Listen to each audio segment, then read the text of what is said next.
Ndị ma enwere puku naira isi nye gị. Ajụjụ ise, puku naira ise. Otu ajụjụ otu puku naira. Ese ka anyị gaa n'ihu. Ọ dị mma. Mụ adịla anya n'azụ gị. Gịnị ka a na-akpọ ka n'asụsụ Igbo? Ụgbọala. Hell, Jim. Hell.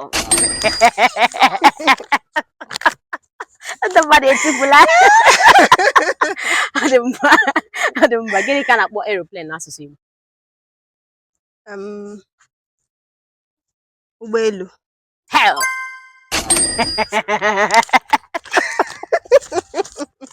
Ngwa, gịnị ka a na-akpọ kenu n'asụsụ Igbo? Ụgbọ mmiri. Bombastic side eye. Kenu. Kenu. Tinyere anyị ji, anyị ekele gị. A sị na onye kelee eze na nke o mere, o mekwa ọzọ. Mana ụbọchị nke taa, anyị ebutego Ayajoku. Ayajoku Festival is a yam festival, a cultural and intellectual celebration bringing together Igbo scholars, leaders, thinkers, and creatives. Now, Imo State is the bedrock, the birthplace for Ayajoku Festival. Now, in 2025, Ayajoku is alive. Ayajoku still exists. Ayajoku is here again in Imo State. Come on 27th and 28th of November 2025. To be lots of learning and celebration. See you there.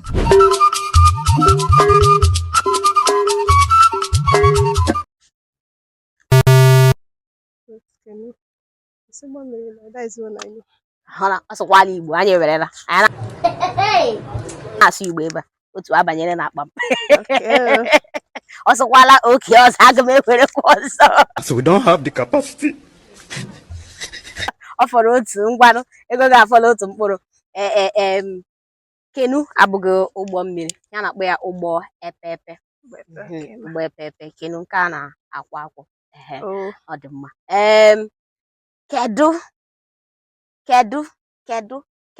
ihe a na-akpọ trouser n'asụsụ Igbo?